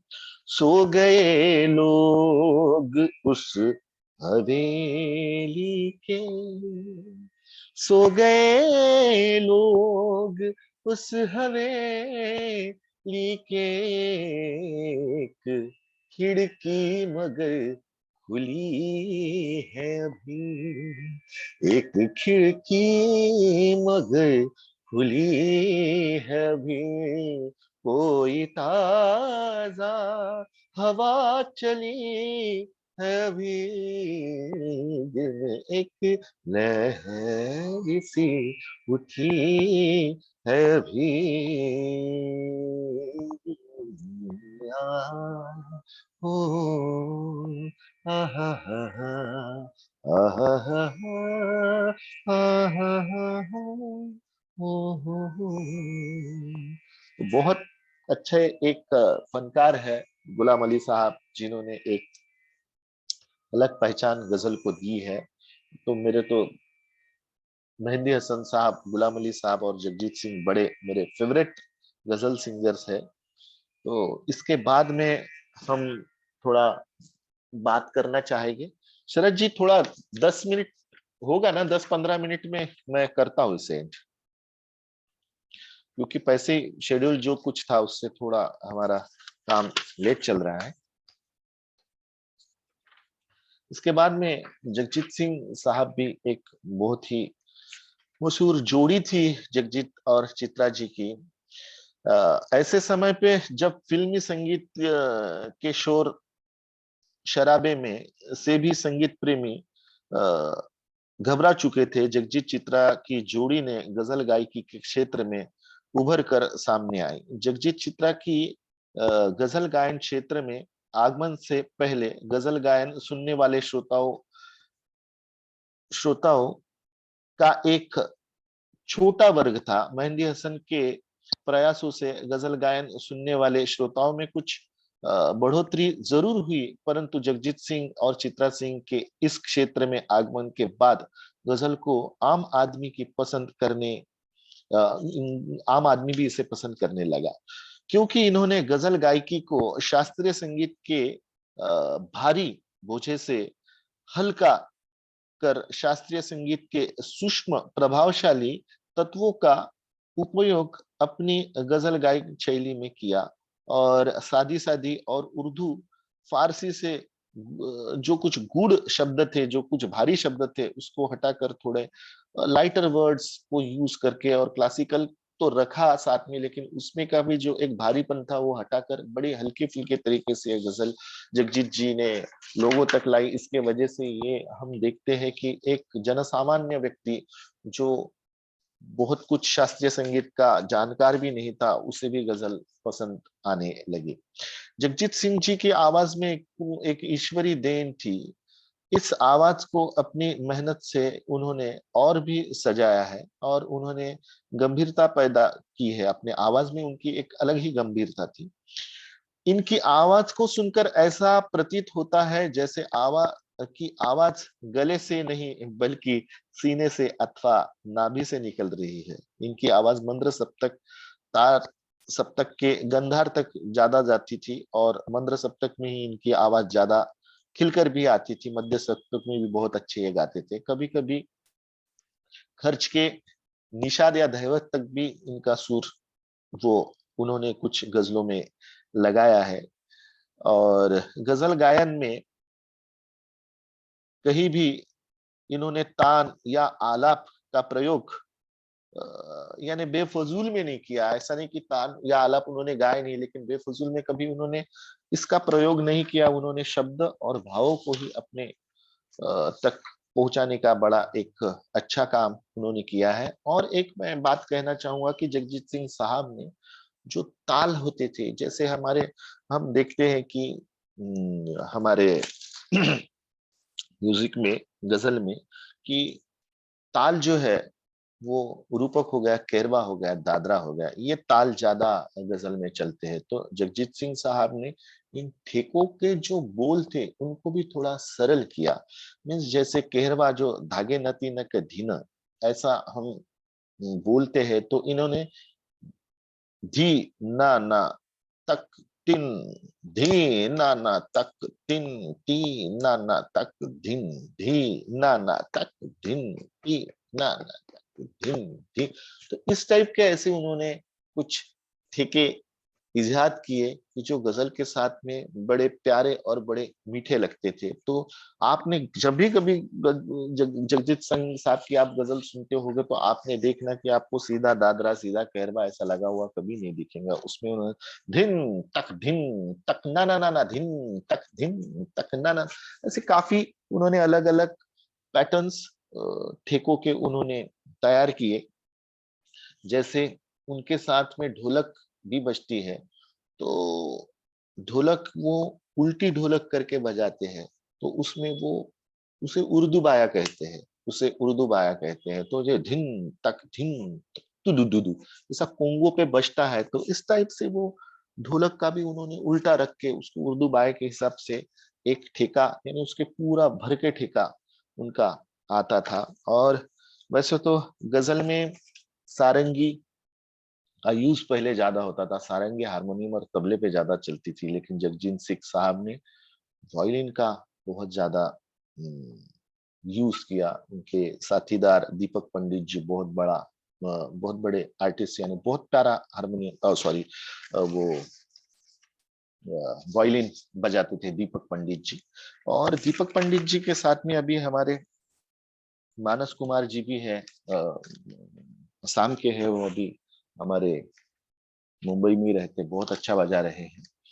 तो इसमें हम अगर वाद्यों की बात करें तो हारमोनियम, तबला, सारंगी, वायलिन, सितार हो गया, सरोद हो गया, उसके बाद में बेस गिटार, गिटार को भी बहुत यूज करने लग गए हैं। हालांकि देखो गिटार एक पाश्चात्य वाद्य है, लेकिन इसमें की जो स्पेनिश गिटार है जिसमें जो कॉर्ड्स लगते हैं वो बड़ा घर के गजल को निकालती है।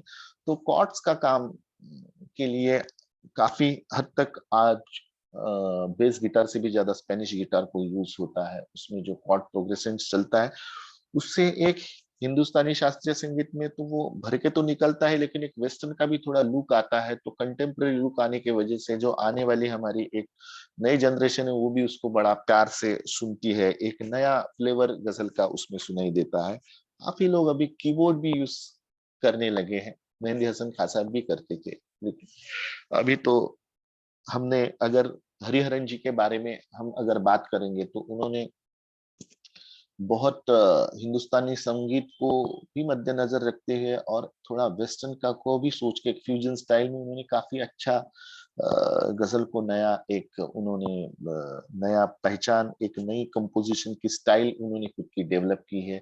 जैसा उनका वो एल्बम है काश कोई, वो जो हमने पहले एक गजल देखी मंजर होता, तो बहुत ही अच्छा अरेंजमेंट उन्होंने किया है। भले ही गायकी में हिंदुस्तानी बात दिखाई दे, लेकिन जो अरेंजमेंट होता है उस अरेंजमेंट में कुछ ऐसी तरीके से वेस्टर्न इंस्ट्रूमेंट्स का यूटिलाइजेशन होता है कि उसका एक सुनने का शेड जो होता है वो नया आ जाता है। उसमें बेस गिटार, उसमें व्हाट विल से कीबोर्ड्स, उसमें कुछ स्पेनिश गिटार के कॉर्ड्स आ रहे हैं, और बीच में ही विदेशी में एक अपना देसी सारंगी का एक छोटा सा पीस आ गया। तो ये अलग लेवल पर वो हम आजकल कोक स्टूडियो में देखते हैं, तो कितना अच्छा पाश्चात्य और हमारे ट्रेडिशनल इंस्ट्रूमेंट्स का यूज उन्होंने किया है, तो एक अच्छा नया कुछ सुनने का हमें एक मौका मिलता है। तो इसमें भी ये सब गजल ने इन वाद्यों को अपनाया, उसके वजह से भी उसके गायकी में बड़ा फर्क गिरा है। लेकिन मैंने आपको ये भी बात बताई, गुलाम अली जी सिर्फ हारमोनी और तबले पे ही पूरा प्रोग्राम कर देते थे, कुछ इसकी जरूरत ही नहीं लगती थी कि भाई कुछ शायद और इंस्ट्रूमेंट्स की जरूरत हो। बहुत से लोग हम सेक्सोफोन वगैरह क्लारनेट भी बजाती हुई देखते हैं गजल में, लेकिन ये थोड़ा बहुत ही फोर्सफुल इंस्ट्रूमेंट होने की वजह से गाने के साथ बजाना थोड़ा इसका योग्य नहीं है। लेकिन हम देखेंगे कि जैसे क्लारनेट या सेक्सोफोन जो है, उसको जो बीच में जो पिस होता है, मीन्स M1 M2 हम जिसे कहेंगे, कि जैसा मतला होगा, मतले के बाद में हमको शेर पढ़ना है, तो जो बीच में का जो म्यूजिक का पार्ट है, उसमें सेक्सोफोन वगैरह जो इस टाइप के जो हेवी इंस्ट्रूमेंट्स है, उसको भी हम यूटिलाइज कर सकते हैं एक नएपन के लिए। संतूर हो गया, ये भी इंस्ट्रूमेंट्स बहुत यूज होता है, फ्लूट भी यूज होती है, सारंगी यूज होती है। उसके बाद में आमतौर पर तो वैसा देखा जाए तो गजल का प्रोग्राम बोलने के बाद में तबला, हारमोनियम, गिटार और एक हाथ वायलिन, सारंगी रहे तो इस पर भी काफी अच्छा से प्रोग्राम होता है। तो वो तो अपनी अपनी चॉइस है कि हम अब कैसे उसे आगे हमें प्रोग्राम को बढ़ाना है। तो ये भी हो गया। और तालों के बारे में मैंने कहा है कि जैसे रूपक, दादरा, कहरवा, झपताल, जीतन जी, ऐसे कई तालों में भी गजलें होती है। जो गजल में जो बहर होती है, मीन्स जो वजन होता है, जो ठेका होता है, वो हमें ताल चूज करने में बड़ा एक महत्वपूर्ण एक बात मुद्दा रहता है। बहर मीन्स जैसे अभी हम जैसे कहेंगे कि जैसे होश वालों को खबर क्या, बेखुदी क्या चीज है, इश्क कीजिए फिर समझिए जिंदगी क्या चीज है ना। चुपके रात दिन आंसू बहाना याद है, हमको अब तक आशिकी का वो जमाना याद है ना। तो इसमें तक तक तक तक तक तक तक ये एक ठेका मिला, लेकिन ऐसा जरूर नहीं कि इसमें अब धक धंग धंग तक तंग ऐसा ही लगेगा, लेकिन एक वजन हमें इसमें मिला है। देखो, दोनों का जो बहर है वो सरीकी है, फायलातुन फायलातुन फायलातुन फायलुन, लेकिन दोनों में ठेके अलग अलग लगे हैं।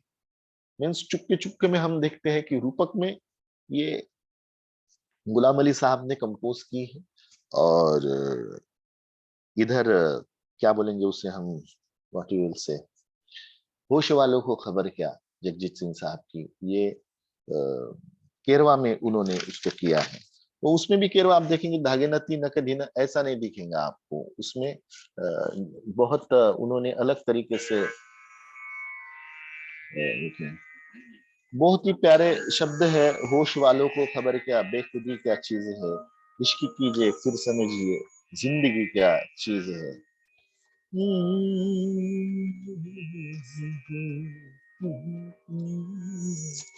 और एक बहुत ही प्यारी गजल है, तुमको देखा तो ये ख्याल आया, जिंदगी धूप तुम घना साया, ये भी जगजीत सिंह साहब ने बहुत अच्छा इसको गाया है।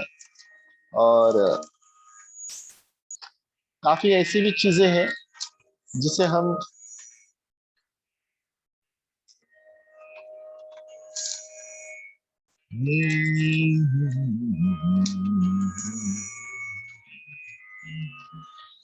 तो ये तो चीजें हैं। तो गजल लिखने वाले या गजल के जो कुछ लोग हैं, वो तो कहते हैं एक तो गजल होती है या तो गजल नहीं होती है ना। अब सांगीतिक पक्ष के बारे में ही हमारी सब बातचीत चालू है, जो हमारे आखिरी स्लाइड है। तो यानी कंपोजिशंस में गजल कंपोज करते समय किस चीजों पे हमें ध्यान देना है, तो मैंने पहले ही कहा है कि लफ्जों के भाव को हमें, उसके हिसाब को, उसकी रचना को बहुत अच्छे से हमें करना है। उसके बाद में दूसरा पॉइंट, मैंने अभी लफ्जों का आपको उदाहरण भी दिया। जैसे हम गुलाम अली साहब की भी हम गजल देखेंगे, चुपके चुपके चुपके चुपके चुपके चुपके रात दिन, तो चुपके चुपके चुपके चुपके चुपके। ये जो गजल, ये आपने देखा है, तो गुलाम अली साहब जी ने बहुत, थैंक यू, गुलाम अली साहब ने बहुत अच्छी तरीके से वो चुपके चुपके को पेश किया है। आंसू बहाना याद है हमको, अब तक आशिकी का वो जमाना याद है, चुपके चुपके रात दिन आंसू बहाना याद है हो को, अब तक आशिकी। उसमें फिर वो देखा, जैसा हमने बोला कि हर एंगल से वो अलग अलग तरीके से अपने उसको पेश करते थे। तो इसमें एक दूसरी भी बात ये है कि जैसा दो दूसरा पॉइंट है कि काफिया का जो एक सौंदर्य जो है, यानी जो काफिया होता है, चुपके चुपके रात दिन आंसू बहाना याद है हमको, अब तक आशिकी का वो जमाना याद है। याद है, इस शब्द पर कंपोजर हरदम क्या करता है, गजल जो कंपोजर को एक बात ध्यान में रखती है, यानी वो हरदम ये कंपोजर ध्यान में रखती है कि जो काफिया होता है ना, उस पे एक कुछ ऐसी हरकत या कुछ ऐसी एक विशेषता, चमत्कारिकता वो लाना चाहिए या लाना जरूरी है गजलकार को, कि वो मुखड़े को बहुत ही प्रभावशाली ढंग से सम पर लेके आए। मीन्स काफिया से जो निकला है, यानी दूसरे मिसरे के काफिया से वो निकला, तो मुखड़े को लेकर वो आएगा। यानी अभी मैं आपको इस गजल में ये बताऊंगा, जैसे चुपके चुपके रात दिन आंसू बहाना याद है हमको, अब तक आशिकी का वो जमा है ना, जमाना जमाना याद है। यहाँ पे एक देखो हरकत आ गई है, उसके बाद में जमाना याद है चुपके, ये सम आ गई। तो यहाँ पे तबले वाला भी एक अच्छी सी तिहाई छोटी सी दे देता है या तोड़ दे देता है, उसके वजह से वो काफिये के साथ में जब मुखड़ा जुड़ के आता है और सम पकड़ता है, तो वहां पे जरूर जो गजल कंपोजर है उसे दाद मिलती है, और जो गजल का राइटर है उसके भी एक काव्य के साथ में इंसाफ होता है ना। तो जैसे है, अभी हम हंगामा है क्यों बरपा, थोड़ी सी जो पीली है, डाका तो नहीं डाला, चोरी तो नहीं की है, तो की है हंगामा। ये जो बात आ रही है ना, आखिरी के मिसरे के काफिया को लेके जो मुखड़े पे आ रहा है ना, चुपके चुपके रात दिन आंसू बहाना याद है हमको, अब तक आशिकी का वो जमाना याद। उसको अलग अलग तरीके से गुलाम अली जी ने प्रेजेंट किया है, तो वो बहुत ही प्यारा लगता है और गजल को बड़ा एनहांस करता है। तो ये एक प्रमुख उसमें का मुद्दा है। उसके बाद में शेर के संगीत की दृष्टि से चार हिस्से में एक उदाहरण, यानी ये भी एक बहुत अच्छा पॉइंट है। तो मैं यहाँ पे थोड़ा आपको ये मैं गा के बताना चाहूंगा।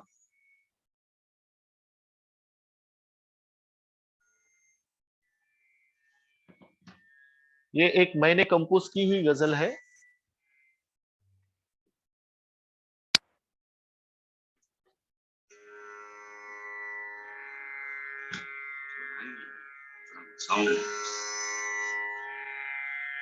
ये दिल्ली के शायर सागर फराज जी ने लिखी है।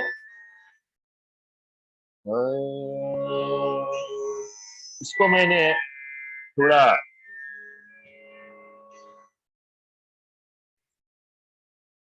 जोक स्टाइल में, थोड़ा उसको जोक के आधार पर, राग जोक के आधार पर इसको कंपोज किया है। तो देखो, उसके हंसते चेहरे से तो ऐसा लगता है शायद उसको मेरा मिलना अच्छा लगता है।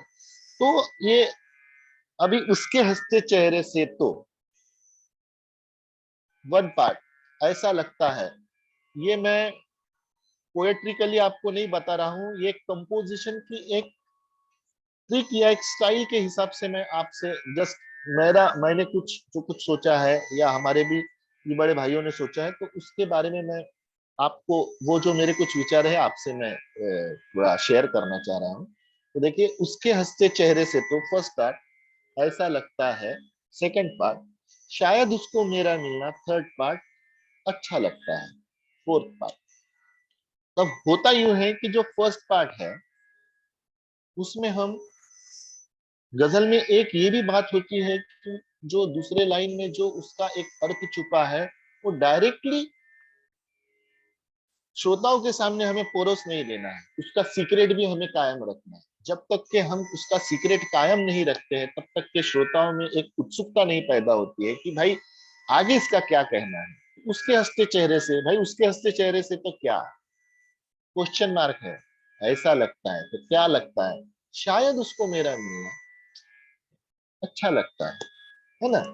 तो क्या मिट्टी है क्या सोना है, मैं भी सोचूं तू भी सोच, क्या पाना है क्या खोना है, मैं भी सोचूं तू भी सोच।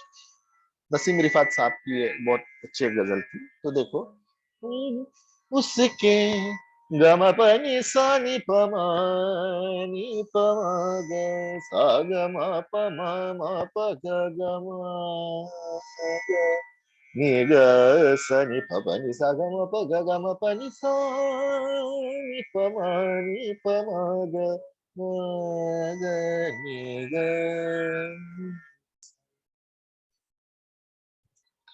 मोहब्बत के दीपक, मोहब्बत के दीपक जला कर तो देखो, मोहब्बत के दीपक जला कर तो देखो, जरा दिल की दुनिया सजा कर तो देखो, तुम्हें हो न जाए, तुम्हें हो न जाए मोहब्बत तो कहना, जरा हमसे आंखें मिला कर तो देखो। हाँ हाँ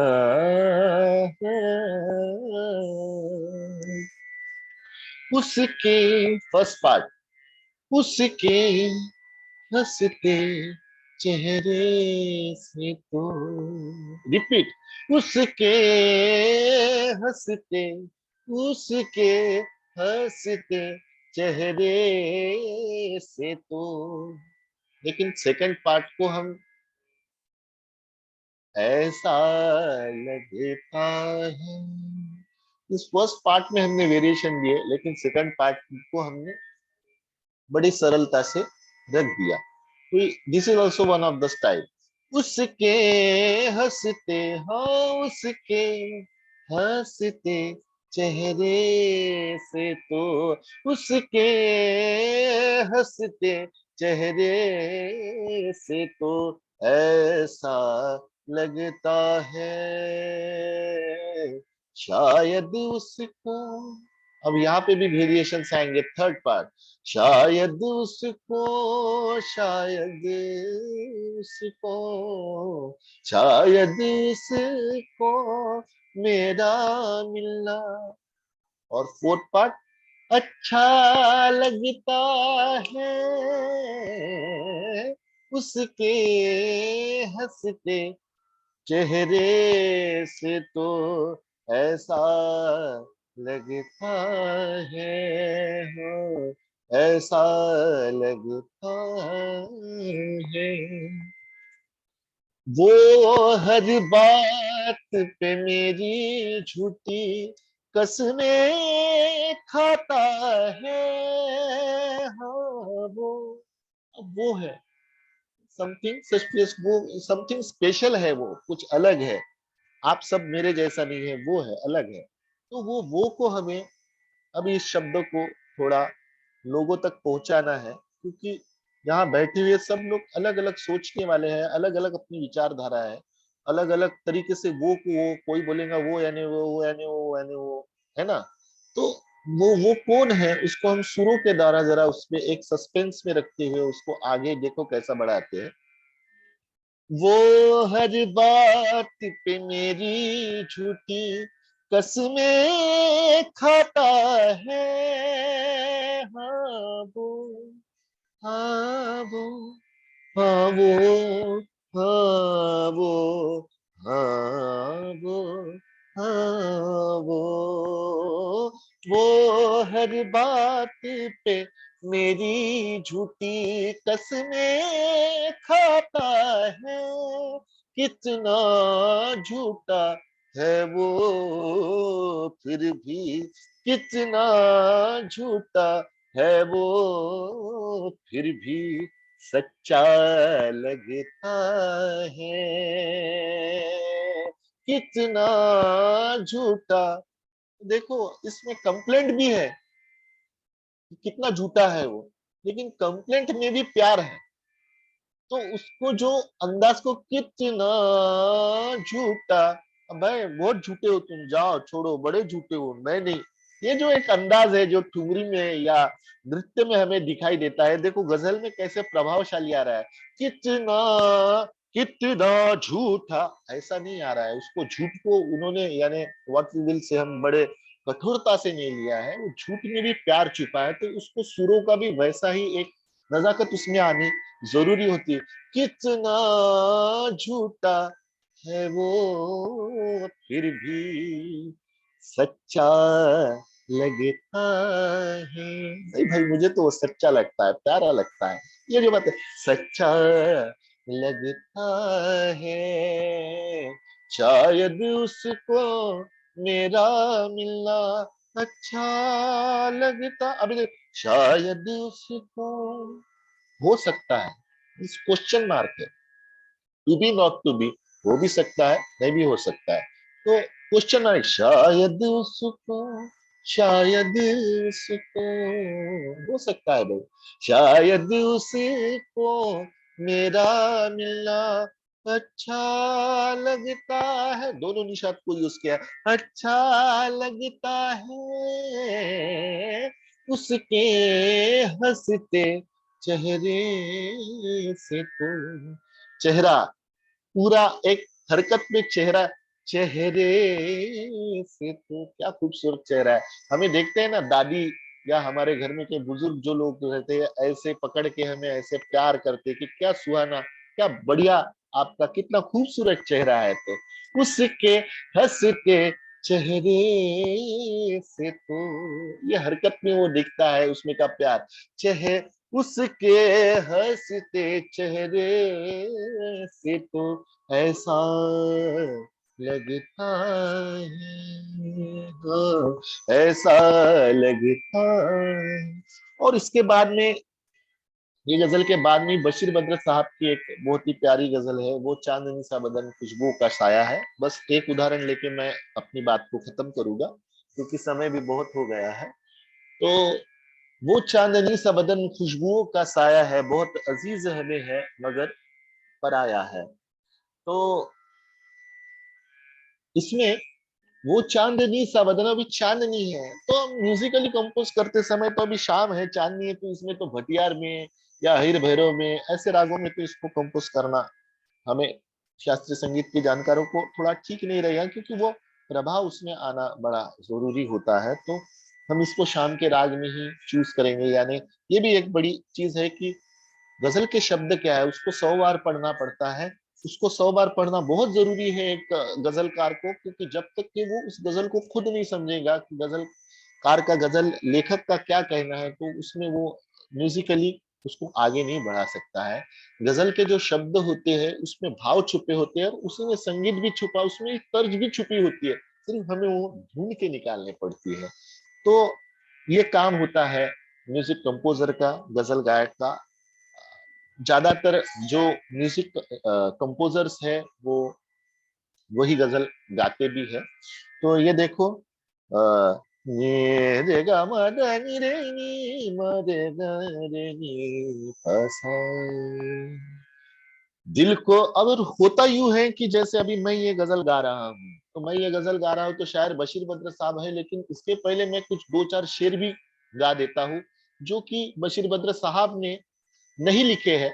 बशीर बद्र साहब ने नहीं लिखे हैं, लेकिन एक अच्छा कलाकारों को, सॉरी, श्रोताओं को अपने तरफ आकर्षित करने के लिए, उनको अपने तरफ आकृष्ट करने के लिए कुछ अलग शायरों के भी शेर पढ़े जाते हैं, और वो शेर पढ़ने के वजह से एक कांटेक्ट श्रोताओं और गजलकारों के बीच में तैयार हो जाता है। उससे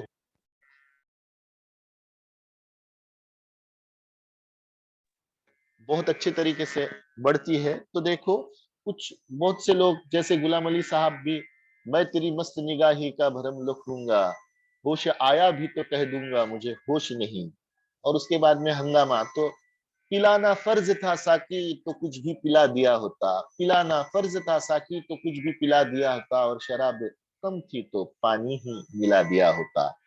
और उसके बाद में, कौन कहता है जिसने मैं नहीं चखी, कौन कहता है जिसने मैं नहीं चखी, मैं कदे से जो बच निकलता है तेरी आंखों में डूब जाता है। और उसके बाद में गजल चालू होती है, हंगामा है क्यों बरपा थोड़ी सी जो पी लिए, तो एक समा बन जाता है। तो जैसे मुहो, सॉरी, रे गा मा दा नी रे नी मा रे गा रे नी पसा। दिल को जब बेकली नहीं होती, जिंदगी जिंदगी नहीं होती, मौत की धमकियां न दो मुझे को, मौत क्या जिंदगी नहीं होती। तो एक शेर पढ़ लिया आगे, है ना।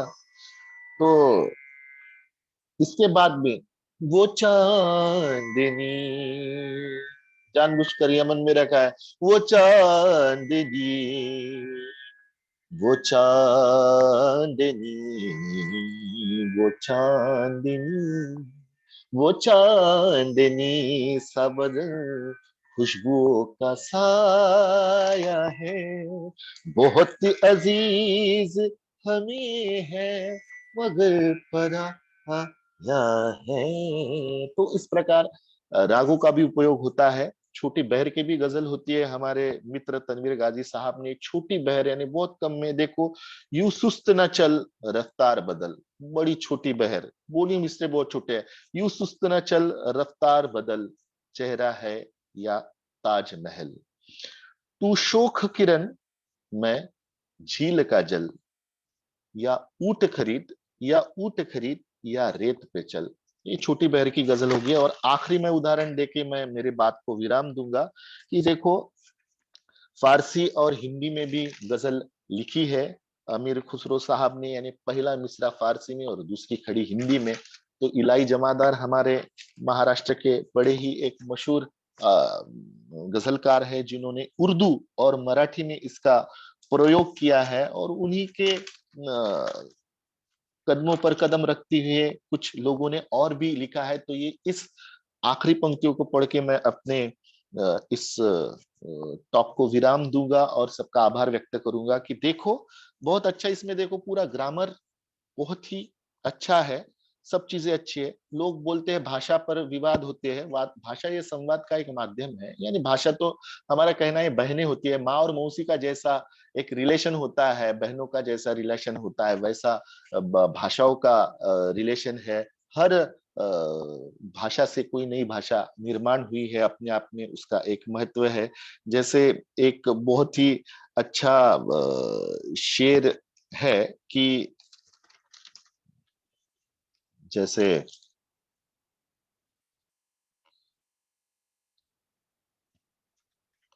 देखो, एक है अंधेरी रात फिर भी रोशनी की बात कर, ये पहली जो लाइन है उर्दू में है अंधेरी रात फिर भी रोशनी की बात कर। और अब दूसरी लाइन मराठी में आ गई है, लावण्या तू दीप येथे, लावण्या तू दीप येथे काळजाची वात कर। इसमें रदीफ भी काफी अभी बड़े प्यार से यहाँ पर आया है। और उसके बाद का भी शेर देखो, रास्ते में लोग काटे घर बिछाते हैं यहाँ, रास्ते में लोग काटे घर बिछाते हैं यहाँ, फूल ही उधड़ेल कोणी चालण्या सुरुवात कर। देखो दोनों भाषाओं का ग्रामर अलग है, शब्द संग्रह अलग है, लेकिन कितना अच्छा यहाँ पे ये हुआ है कि इस पे एक शेर, लिपट जाता हूं माँ से और मौसी मुस्कुराती है, लिपट जाता हूं माँ से और मौसी मुस्कुराती है, गजल मराठी में कहता हूँ, गजल मराठी में कहता हूँ और उर्दू खुश हो जाती है, और उर्दू खुश हो जाती है। धन्यवाद, आप सभी ने इतने देर बड़ी प्यार से ये टॉक सुना, मैं सभी का शुक्रगुजार हूँ, और शरद जी और नाना जादव हमारे दोनों मित्रों को फिर से एक बार धन्यवाद देता हूँ कि इस राष्ट्रीय सम्मेलन में आज आपने मुझे ये मौका दिया। धन्यवाद।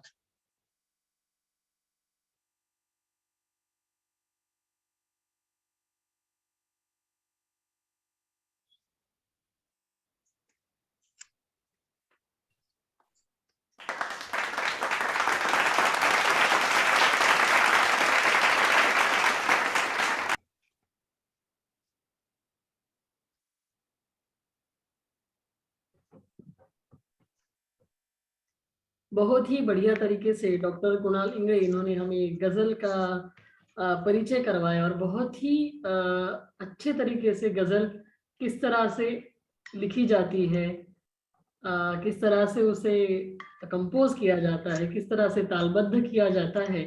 उनके लेक्चर डेमोन्स्ट्रेशन से हमें बहुत फायदा हुआ है, बहुत लाभान्वित हुए हम सारे लोग। इसलिए अमीर खुसरो साहब भी कहते हैं कि गजल चलता फिरता जादू है जो लोगों के सर पर चढ़कर बोलता है। तो आपने इनके लेक्चर डेमोन्स्ट्रेशन से अनुभव किया होगा कि गजल क्या है। और हमने भी गुलाम अली साहब, मेहदी हसन साहब, जगदीश सिंह को, अहमद हुसैन महमूद साहब को सुना है बचपन से, और चुपके चुपके तो हमारा जैसे गजल का जो कोश है वो उसके सिवाय पूर्ण ही नहीं होता है, क्योंकि हर घर में चुपके चुपके बजता ही है। तो बहुत ही बढ़िया तरीके से कुणाल जी ने हमें गजल के साथ रूबरू करवाया है। मैं बहुत बहुत धन्यवाद देना चाहूंगी। Thank you. एक आयोजकों की तरफ से एक सूचना है, आज के जो पेपर प्रेजेंटेशन